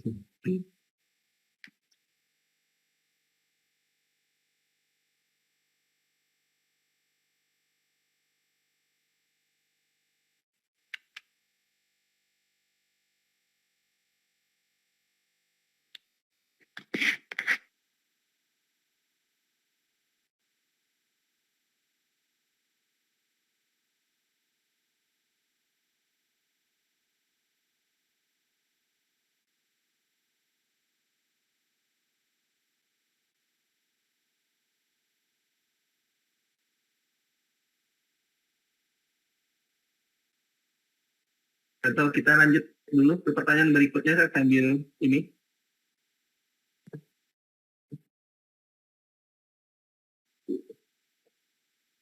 Di kolom chat juga insya Allah banyak pertanyaan ya. Mungkin dari kami nggak bisa langsung jawab di sesi kajian Zoom malam hari ini.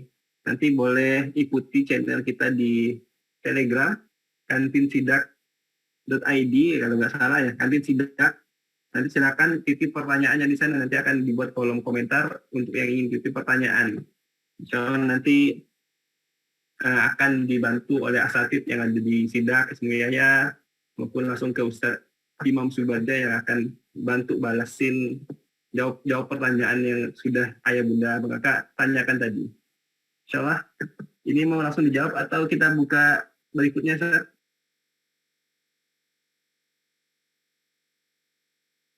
Ya, mic-nya mati. Iya, tadi mau saya jawab cuman nggak bisa tadi. Nggak ke-unmute. Oke. Oke, ke-mute terus tadi. Oke, saya coba jawab dulu Bunda ya. Tadi masalah talfik yang pertama ya. Jadi talfik itu sebenarnya boleh apa nggak boleh sih sebenarnya kita mencampur adukan antara satu dengan yang lain. Nah ini tadi sudah saya jelaskan. Jadi talfik itu kalau misalnya secara dasarnya memang tidak boleh mencampur adukan antara satu mazhab dengan mazhab yang lain.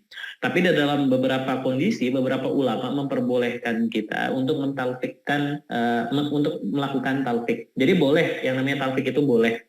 Dengan catatan, talfik itu bukan sebagai bahan olok-olokan. Talfik itu kita lakukan bukan sebagai bentuk kesombongan. Talfik itu dilakukan memang betul-betul mencari jalan bagaimana caranya kita bisa beribadah dengan baik dan juga benar kepada Allah Subhanahu wa taala dengan kondisi paling tumakninah yang paling bisa kita maknai keadaan ibadah kita tersebut. Kalau misalnya Bunda dari dulu belajarnya seperti itu, insya Allah itu nggak salah, silahkan dilanjutkan saja. Jadi yang kita pelajari di Indonesia ini kebanyakan beberapa cara yang di Indonesia itu tidak ada yang salah. Yang keliru itu yang tidak sholat saja. Jadi ya silahkan dilanjutkan kembali, itu tidak apa-apa. Jadi kalau misalnya tadi Bunda nanya apakah salah apa yang Bunda lakukan untuk menanamkan kepada murid-murid Bunda, itu tidak salah sebenarnya Bunda. Tapi memang nanti di lain waktu harus dijelaskan juga, walaupun dijelaskannya tidak mesti harus merinci, bahwasanya memang ada sedikit perbedaan antara satu mazhab dengan mazhab yang lainnya, dilihat dari bagaimana cara kita mengambil kesimpulan dari apa yang dimaksudkan oleh Nabi Muhammad SAW dan juga apa yang dimasukkan dalam firman-firman Allah di dalam Al-Quran. Jadi seperti itu Bunda ya. Kalau misalnya salah saya mohon maaf sekali. Kemudian pembahasan yang selanjutnya adalah tentang riba. Sebenarnya kalau misalnya kita ngobrol tentang riba, saya ini tidak punya kompetensi yang tidak punya kompetensi dalam ngobrolin riba. Karena mohon maaf untuk ngobrol riba ini saya sedikit kurang literasinya sedikit kurang karena memang sedikit sulit untuk saya pribadi itu sedikit sulit untuk bisa memahami maksud dari konten riba itu. Jadi riba itu kalau bisa di Ustadz A ngobrol tentang ini, di Ustadz B ngomong tentang ini, jadi saya kalau waktu di pondok itu rada kurang serak untuk ngobrolin riba karena saya tidak terlalu mampu untuk bisa menjelaskan dengan baik. Tapi saya coba bantu Bunda ya tadi.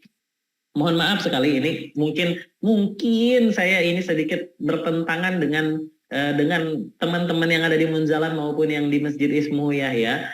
Kalau kami pribadi dulu pernah belajar, mohon maaf kita ngobrolin tentang bank dulu. Kalau ngobrolin tentang perbankan ini mungkin sesinya nggak cukup semalam sebenarnya. Yeah. Jadi dulu pernah ada terjadi diskusi ringan antara kami teman-teman dulu waktu di zaman masih kuliah ya. Itu kita ngobrolin tentang perbankan, ya perbankan syariah, perbankan konvensional. Jadi tapi FYI-nya bunda-bunda sekalian,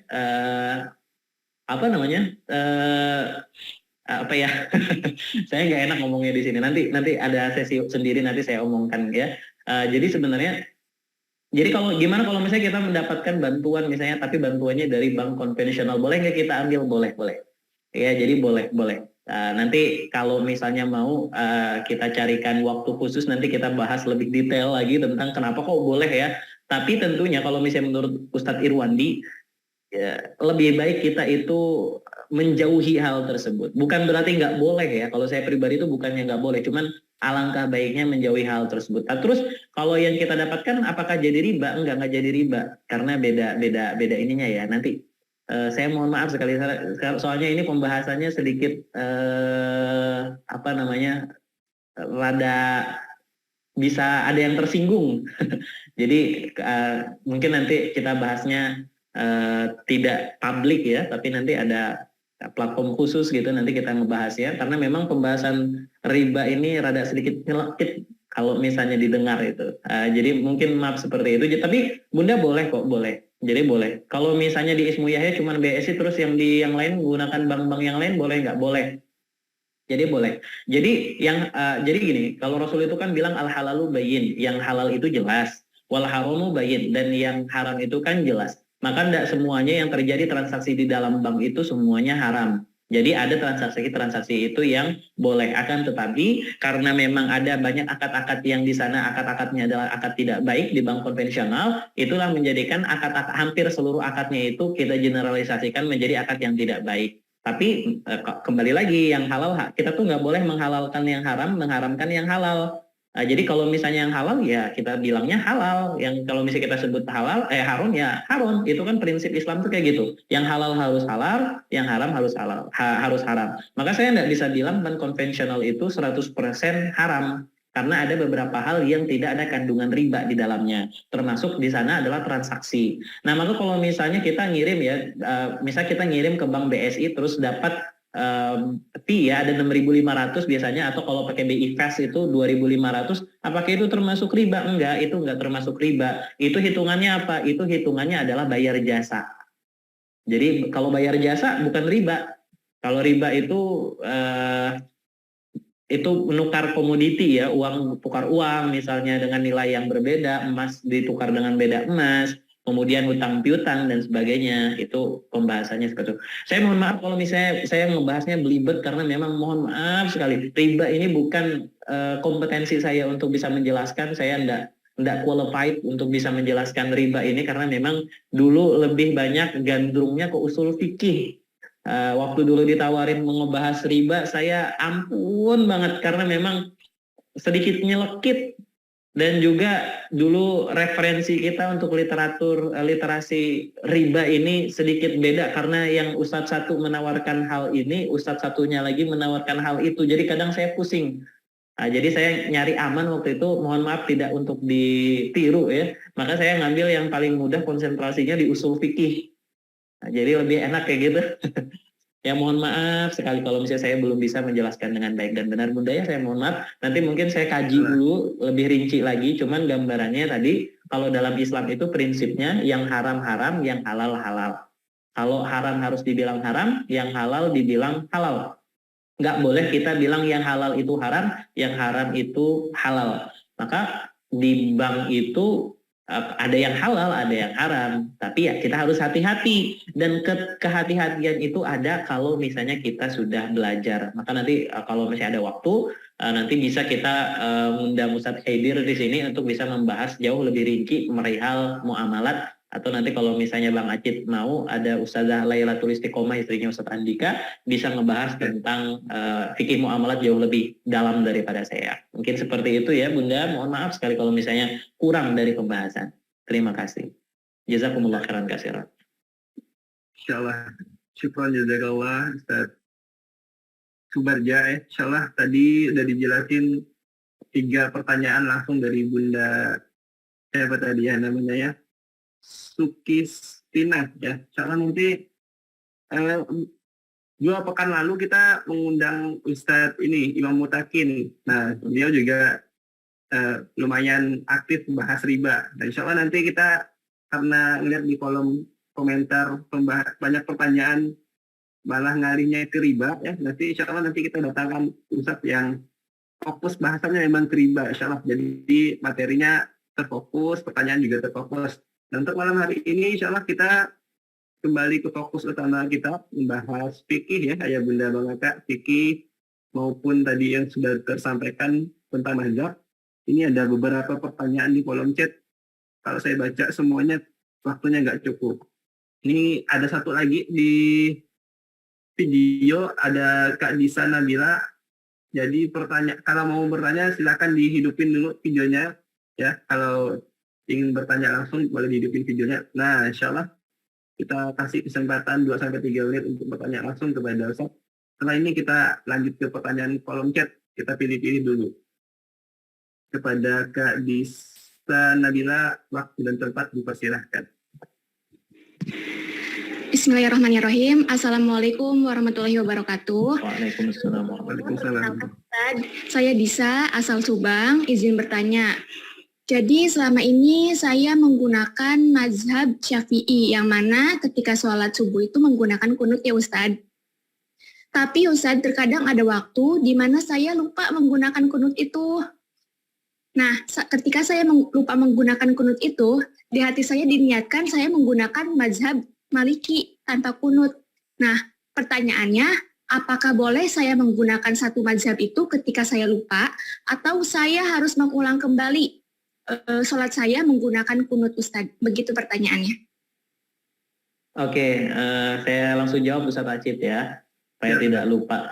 Ini perihal kunut dan juga bermazhab tadi. Nah, talfik itu boleh nggak sih? Boleh talfik itu, tapi tidak boleh kalau misalnya dilakukan dalam, mohon maaf, kondisi kakak tadi itu tidak boleh dilakukan talfik. Jadi kalau misalnya memang kita sehari-hari sudah bermazhab Syafi'i, melakukan sholat sendirian, maka ya udah mazhabnya mazhab Syafi'i aja, sesuai dengan apa yang kita tahu. Jadi yang tidak boleh dalam talfik itu apa? Yang tidak boleh dalam talfik itu adalah ketika hari ini kita pakai kunut, besok nggak pakai kunut, besok lagi nggak pakai kunut, habis itu pakai kunut lagi, kemudian ya sesuai dengan mood lah. Saya mood pakai kunut, nggak mood pakai kunut, ya nggak pakai kunut. Ini adalah talfik yang salah dan tidak diperbolehkan oleh ulama. Talfik yang diperbolehkan dari ulama itu memang sudah kita setting, kita sholatnya kayak gitu.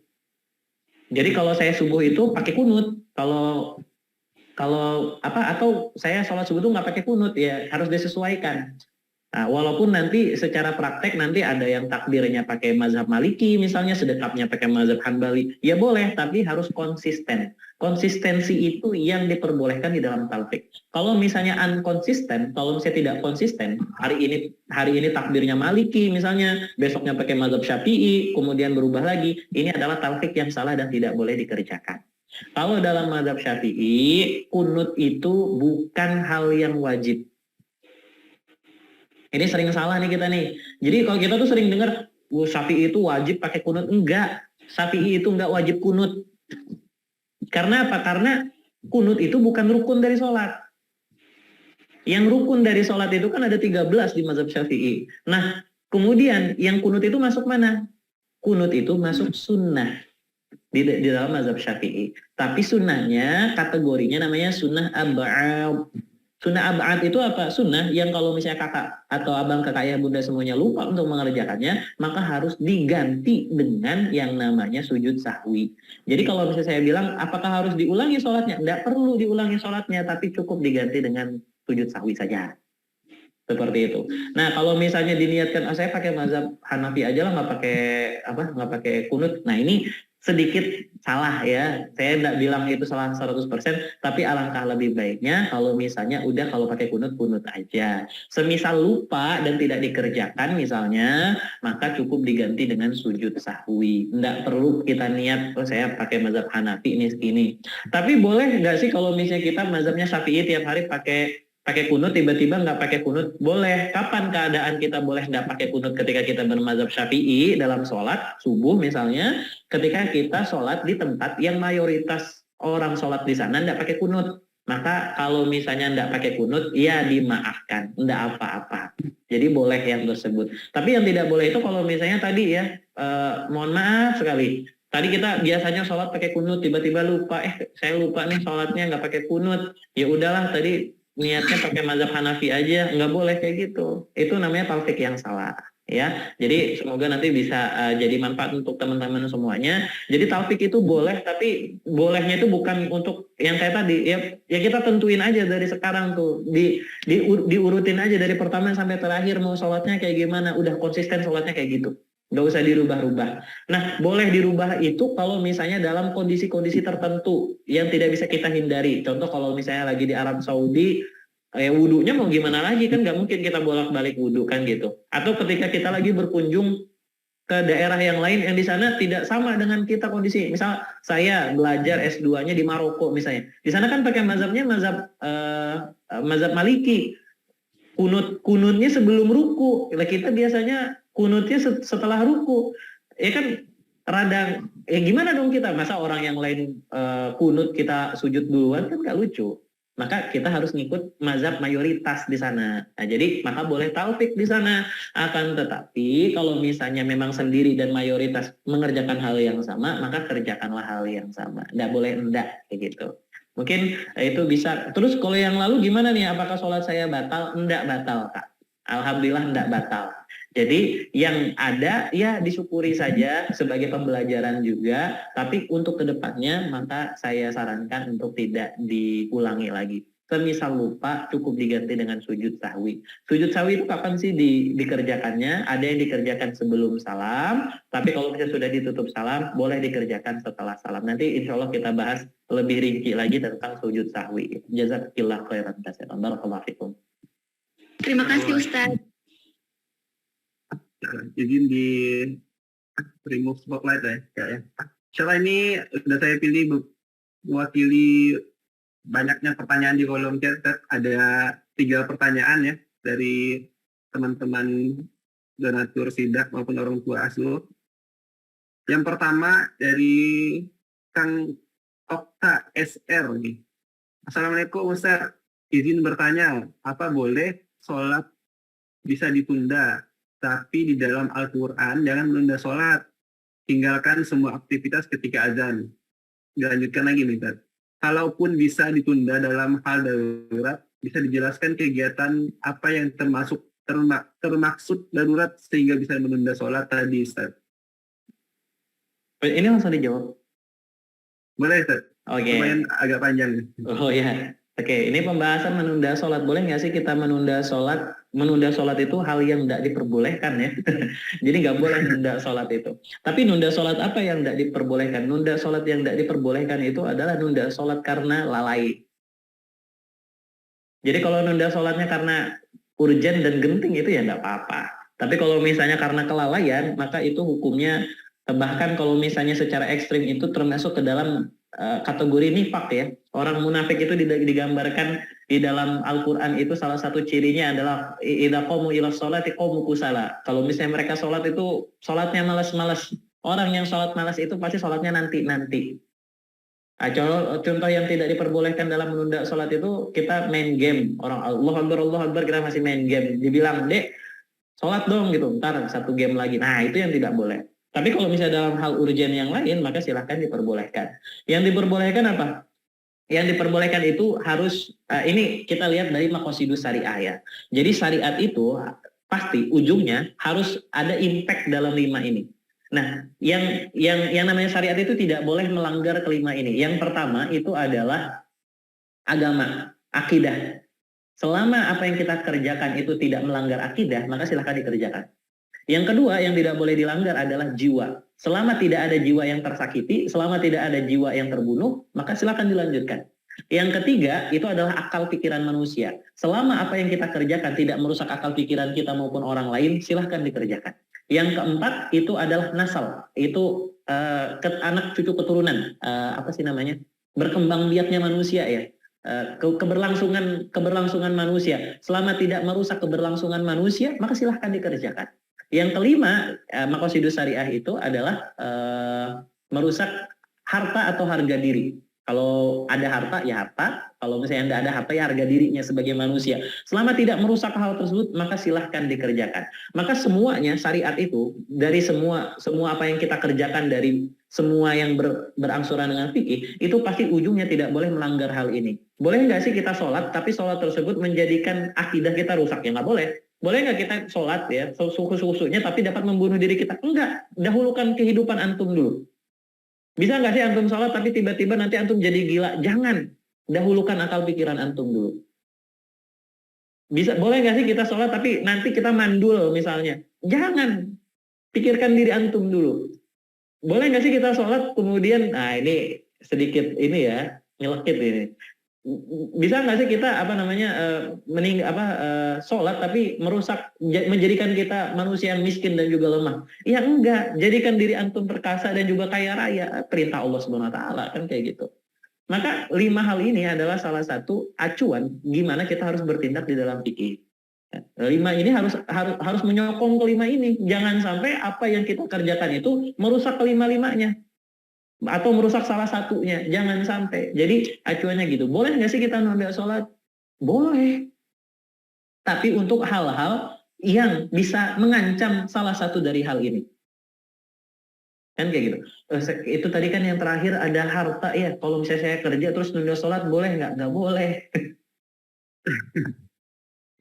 Ya, selama masih mampu untuk dikerjakan tepat waktu, kerjakan tepat waktu. Bukankah Rasulullah ngasih tahu Abdullah ibnu Mas'ud bahwasanya pekerjaan yang paling dicintai oleh Allah Subhanahu wa taala nomor satunya adalah as-sholatu ala waqtiha, yaitu sholat tepat waktu. Sholat tepat waktu itu kapan? Apakah waktu azan Allahu Akbar kemudian sholat? Ya ternyata kalau dalam gambaran kami di dalam kelas fikih ternyata tidak seperti itu. Tapi ketika kita sadar, oh ini udah waktu masuk sholat zuhur, kemudian langsung zuhur, itulah sholat tepat waktu. Oh, saya sadarnya jam 2, kenapa kok bisa baru sadar jam 2? Soalnya di luar hujan, di dalam rumah nggak ada jam. Baru sadar kalau bisa sekarang waktunya sholat zuhur, kemudian baru sholat. Boleh nggak kayak gitu? Ya boleh. Itu sholatnya terlambat apa sholat tepat waktu? Sholat tepat waktu. Nah yang sholat menunda-nunda sholat, yang tidak tepat waktu itu adalah ketika dia tahu Allahu Akbar panggilan untuk sholat, tapi dikerjakannya nanti.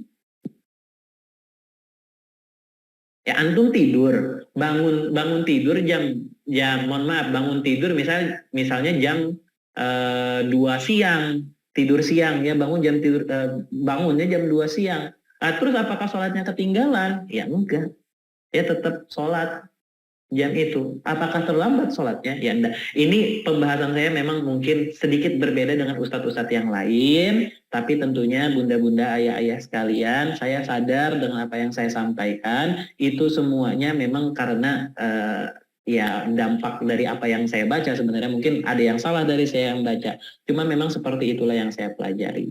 Tapi dengan apa yang saya sampaikan bukan menjadi alasan kita semuanya sholatnya dilambat-lambatkan. Oh kan belum azan, nggak kedengaran azannya. Enggak. Orang yang paling beruntung itu adalah orang yang mendahulukan lebih cepat datang ke masjid ketimbang azan berkumandang.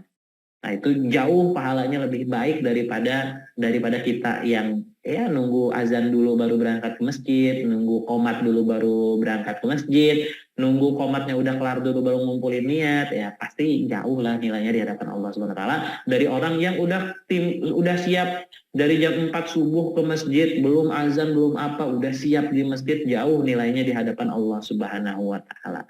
Karena kita semuanya di hadapan Allah Subhanahu wa taala itu sama, nggak ada yang beda, mau yang kaya, mau yang tidak kaya, mau yang besar, mau yang kecil, semuanya sama di hadapan Allah. Yang membedakan antara satu dengan yang lain adalah nilai takwa. Nah, nilai takwa itu salah satu barometernya adalah kesiapan kita berhadapan dengan Allah Subhanahu wa taala dalam sholat. Ya kalau misalnya sholatnya nanti ya nilai takwanya berarti kecil. Kalau misalnya sholatnya 1 jam sebelum azan udah di masjid misalnya, sudah siap-siap mau berhadapan dengan Allah, itu barometer nilai takwa yang benar-benar kuat. Mungkin itu bisa membantu menjawab ya. Saya mohon maaf kalau misalnya salah.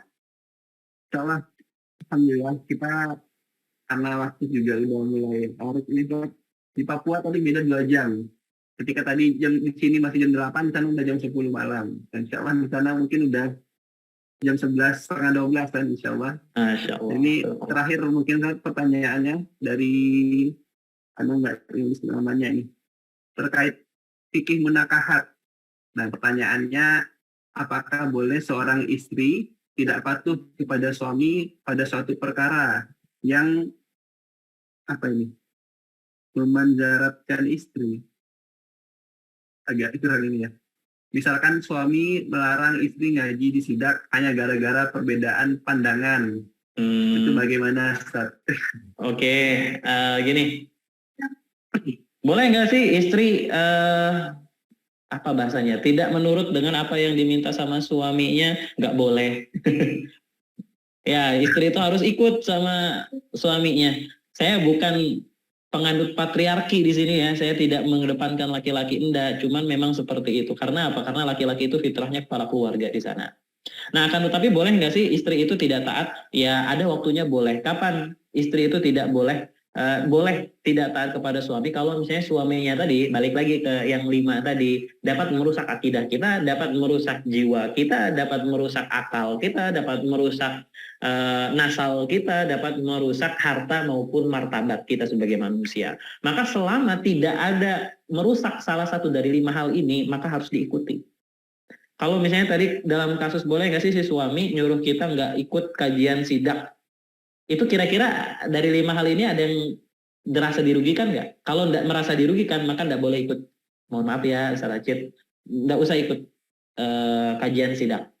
Tapi kalau misalnya kakak tahu ada yang salah di sana, misalnya kayak ini tuh sebenarnya baik kok, cuman suami saya pandangannya rada beda gitu, gimana? Ya silahkan ikut.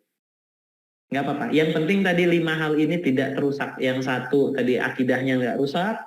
Yang kedua jiwa kakak nggak berbahaya, akalnya tidak rusak, nasalnya tidak rusak, kemudian tidak ada harta dan juga martabat yang dijatuhkan ketika itu, maka silahkan ikuti apa yang diminta sama suami apapun itu. Bentuknya seperti apa, yang penting tidak merusak 5 hal ini tadi. Kalau memang misalnya tidak diperbolehkan untuk sidak dan kakak tahu mungkin punya pandangan bagaimana dan itu benar menurut rasionalitas kakak, ya anda usah ikut sidak, ikut kata suami saja. Insya Allah jauh lebih berkah. Saya mohon maaf, saya ngomongnya kayak gitu, tapi itu tadi kalau kita ngobrol di Islam itu yang benar ya disampaikan benar, yang salah ya saya sampaikan salah. Sejauh yang saya tahu sih seperti itu. Tapi sejauh ini sidak ini sangat membantu sekali teman-teman semua mendekatkan diri kepada Allah SWT. Maka ya harus sering-sering atau kita kajian sidak, ikut kajian sidak, kantin sidak ini. Jangan ditunda-tunda. Kapan lagi bisa dekat dengan Allah Subhanahu wa taala dengan cara lebih mengenal diri kita, lebih mengenal Allah Subhanahu wa taala. Gitu kan? Insyaallah begitu. Pertanyaannya tadi mungkin dari Ana lupa nulis namanya ini. Dari salah satu jamaah kita di sidak, insyaallah. Mungkin pertanyaan tadi sebagai penutup sesi tanya jawab ya Bunda dan Kakak, karena kalau waktu kita pakai untuk menjawab semua pertanyaan kayaknya kasihan, pusatnya mau istirahat juga. Soalnya Anda udah ngirim link Telegram tadi, bisa untuk nitipin pertanyaan di sana nanti. Oh iya, siap. Saya up kembali bentar. Ini ada channelnya Kantin Sidak, silahkan di join di sana. Nanti di sana akan ada informasi terkait kajian-kajian sidak. Boleh juga ada kolom untuk diskusi tanya jawab. Nanti akan disampaikan kepada asatid-asatid yang ada di Ismu Yahya maupun di Unzaran nanti ya, insya Allah. Mungkin terakhir dari Ustaz Imam Subarja sebagai penutup closing statement-nya untuk kami yang masih haus akan ilmu, masih perlu banyak belajar ya. Kepada Ustaz, dipersilakan. Bismillahirrahmanirrahim. Ikhwah semuanya, kita sebagai manusia itu supaya bisa jauh lebih dekat kepada Allah SWT harus mengikuti aturan-aturan yang ada. Aturan-aturan yang ada tersebut semuanya tercatat di dalam Al-Quran dan juga hadis. Nah, di aturan-aturan tersebut tentunya supaya mudah kita mengerjakannya, maka disebutlah namanya fikih, supaya dapat membantu kita melaksanakan segala sesuatu yang kita kerjakan. Di dalam fikih itu ada sudut pandang yang berbeda. Sudut pandang ini semuanya bersumber dari Nabi Muhammad SAW. Itu sudut pandang inilah yang disebut dengan yang namanya mazhab. Jadi mazhab itu boleh berbeda-beda dari yang Hanafi, Maliki, Syafi'i sama Hanbali itu tentu berbeda-beda, tapi sumbernya sama, merujuk kepada Allah Subhanahu wa taala dan juga merujuk kepada Nabi Muhammad SAW. Maka dalam berfikih itu tidak apa-apa bermazhab, tidak apa-apa juga tidak bermazhab. Tapi harus dipastikan apa yang kita kerjakan itu semuanya berdasarkan dari apa yang diajarkan oleh Nabi Muhammad SAW dan sebagaimana yang diminta oleh Allah Subhanahu wa taala. Itu sebagai garis bawahnya, barometer apakah apa yang kita kerjakan itu benar atau salah. Segala sesuatu yang kita kerjakan itu aslinya boleh dikerjakan. Rasul itu pernah bilang, idza lam tastahi fasna ma syi'ta. Kalau kamu nggak malu mengerjakannya, ya silahkan kerjakan saja. Yang penting tadi 5 hal tidak boleh hilang, tidak boleh rusak dari apa yang kita kerjakan. Jangan sampai akidah kita atau akidah orang lain rusak gara-gara apa yang kita kerjakan. Jangan sampai ada jiwa yang mati, meninggal, wafat karena perbuatan kita. Jangan sampai ada akal yang rusak karena apa yang kita kerjakan. Jangan sampai ada wanita atau laki-laki yang tidak bisa memberikan keturunan gara-gara perbuatan kita. Jangan sampai generasi kita berhenti di dalam diri kita saja. Jangan sampai yang terakhir adalah jangan sampai ada harta maupun martabat manusia yang terusak gara-gara perbuatan kita. Selama tidak merusak kelima hal ini, maka kalau dalam kaidah fikihnya al-aslu fil asya al-ibahah, segala sesuatu itu boleh dikerjakan, hukumnya mubah, kecuali memang ada larangan untuk mengerjakan hal tersebut. Maka silakan mengerjakan apapun itu. Nah, di dalam fikih itu sebenarnya simple, karena agama Islam itu adalah agama yang simple. Rasul bilang ad-dinu yusrun. Yang namanya agama Islam itu agama yang simple dan juga mudah untuk dikerjakan, tapi bukan untuk dimudah-mudahkan maupun ya dipermainkan.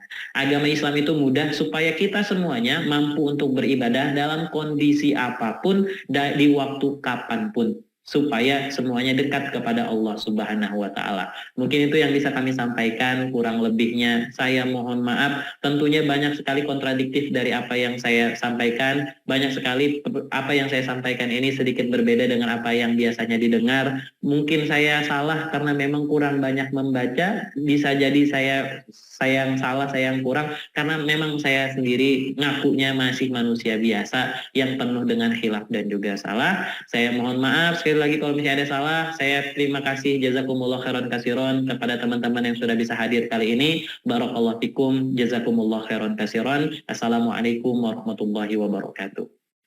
Waalaikumsalam warahmatullahi wabarakatuh. Jazakallah, terima kasih sudah terlalu meluangkan waktunya untuk sharing, berbagi ilmu kepada teman-teman sidak ya. Insyaallah semoga kita doakan sama-sama ilmunya berkah, bisa menjadi wasilah Allah ampunkan segala dosa, mengalir pahala untuk kedua orang tua, dan menggunakan jalannya menuju jannahnya Allah. Amin. Semoga ketika wafat husnul khotimah. Amin. Amin ya rabbal alamin.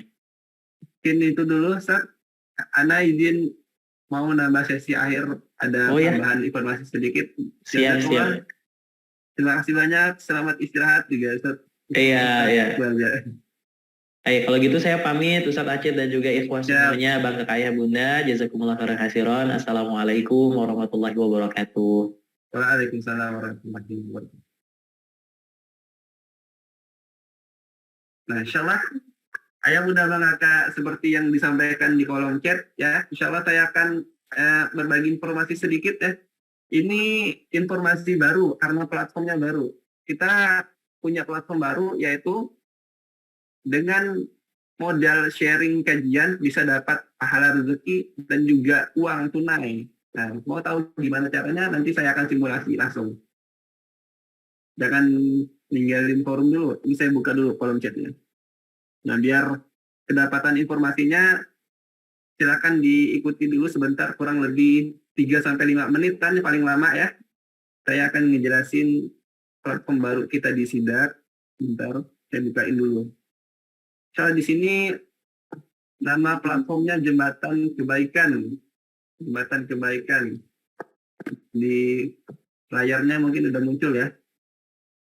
Nama platformnya Jembatan Kebaikan. Silakan di chat dulu linknya, saya kirim di kolom chat.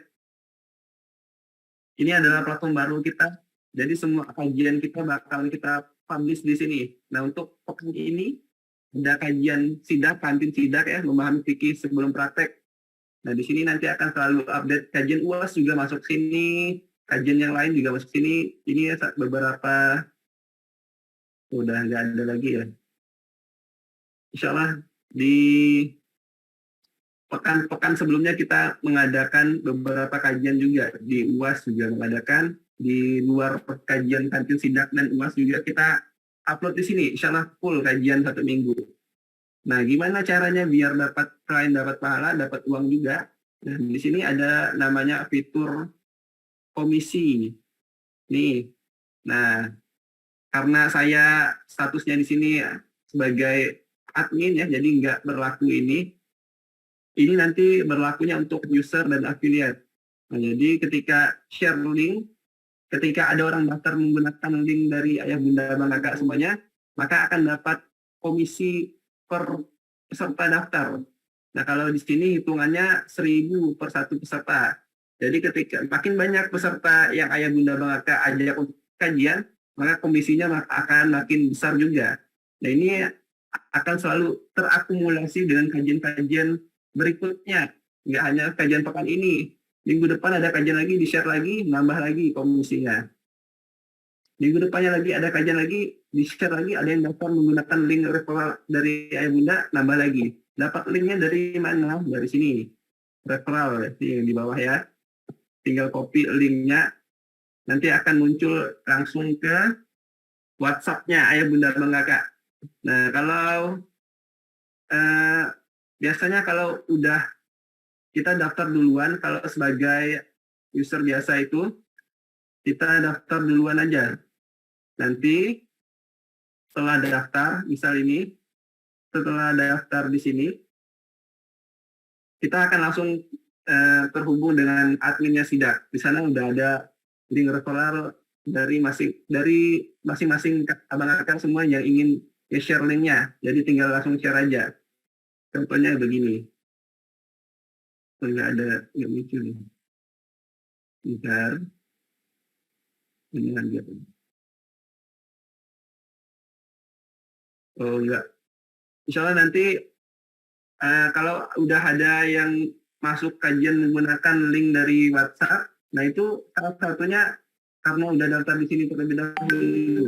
Ketika daftar, maka akan terhubung ke WhatsApp. Nanti di sana ada copywriting yang termuat, ada copywriting juga linknya yang siap untuk di-share ke teman-teman lainnya. Nanti ketika ada yang daftar menggunakan link ayah bunda abang kakak, akan langsung terisi nanti komisinya sesuai dengan jumlah peserta yang diajak untuk kajian. Nah, ini nanti pencairannya bagaimana? Pencairannya setiap tanggal 5 di bulan berikutnya. Ini ya, tanggal 5 di bulan berikutnya. Misalkan permintaan 30 Juli bulan ini, maka akan transfernya di bulan Agustus nanti, begitu terusnya. Jadi insya Allah kita aktif seminggu, mungkin ada 3-4 kajian, itu sangat berpeluang untuk nambah rezeki sampingan ya, karena juga selain share kajian dapat ada rezeki uang juga. Nah, mungkin itu kalau pengen tahu lebih jelasnya boleh chat saya di nomor tertulis di kolom chat 089689339929. Ini boleh di-save dulu nomornya, nomor saya pribadi, nanti kita bisa obrolin lebih jauh ya, secara detail di chat aja. Insya Allah begitu. Ini udah saya buka kolom pertanyaan. Udah ya? Ada yang pengen bertanya dulu? Ada yang sudah daftar ya, tapi komisinya belum cair. Insya Allah nanti akan ke tim IT dari Jembatan Kebaikan, karena beberapa hari Jumat ini lagi padat-padatnya dari teman-teman di pondok untuk ngurusi yang lainnya, jadi belum bisa diatasi. Nanti secepatnya akan diselesaikan permasalahan-permasalahan yang ada di platform baru kita, karena ini masih baru juga, jadi mungkin ada beberapa yang error, akan kita perbaiki secepatnya insya Allah. Tapi insya Allah sistemnya begitu, akan kami seperti yang saya sampaikan tadi, ketika share kajian insya Allah akan dapat komisi per kajiannya. Nah begitu ya. Boleh save dulu nomor saya, nanti kita lanjutin di WhatsApp aja. Namanya, panggilan saya di pondok ini Acit, itu di layar ada tuh. Bang Acit, nggak usah pakai Ustadz, masih belajar juga. Bang Acit, coba. Bang Acit. Ini ya, bentar saya salah kirim. Nah ini, nomor saya. Boleh di-save dulu, yang udah ngeliatin, di-save dulu. Nanti kita ngobrolnya di WA aja. Biar nggak mengganggu waktu malamnya kawan-kawan juga mau istirahat. Kita juga sudah ditunggu anak dan istri ya. Alhamdulillah anak sehat sudah 1 bulanan. Insya Allah. Begitu ya, ya Bunda Bang Kakak semuanya. Mungkin sambil dikepoin dulu halaman jembatan kebaikannya, jembatanKebaikan.com, untuk lihat-lihat dulu gimana sih tampilannya, boleh apa aja fitur-fiturnya, silakan dikunjungi dulu. Itu linknya saya kirim, jembatanKebaikan.com. Mau nguliknya besok atau lusa silakan. Kalau misalnya malam ini boleh juga. Insya Allah begitu ya. Mungkin itu dulu, Ayah Bunda Bangka. Terima kasih atas waktunya sudah menyempatkan hadir di kajian sidak pertama. Insya Allah di Jumat depan kalau nggak ada halangan, saya akan bawa guru yang fokusnya bahas riba ya. Nah kalau nggak ada halangan, nanti saya coba hubungi dulu Ustadz yang memang fokusnya bahas riba untuk hadir di kajian sidak Jumat depan. Nah, insya Allah doain biar ada waktunya juga Ustadz yang bahas riba untuk kita sama-sama gali lebih jauh tentang riba. Insya Allah begitu. Mohon maaf banyak kurangnya, banyak khilaf dari saya pribadi yang benar-benar bertanya dari Allah. Semoga mendoakan kepada seluruh jamaah semakin hari iman dan takwa semakin bertambah, dijaga Allah untuk selalu istiqomah dalam dakwah. Saya nih, insya Allah. Insya Allah begitu ya. Terima kasih. Saya pamit undur diri.